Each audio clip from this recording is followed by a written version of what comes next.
खोखली में सर दिया है तो हालात को फेस करना सीखो। जाओ अपनी मां से बात करो।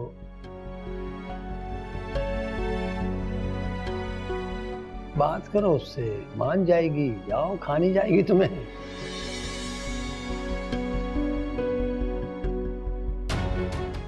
अरे जाओ ना।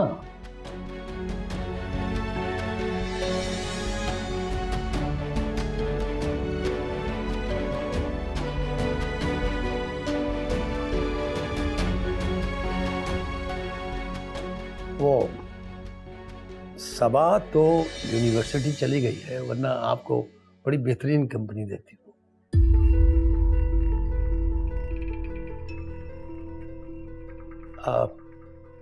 आप बैठे, नाश्ता करें प्लीज।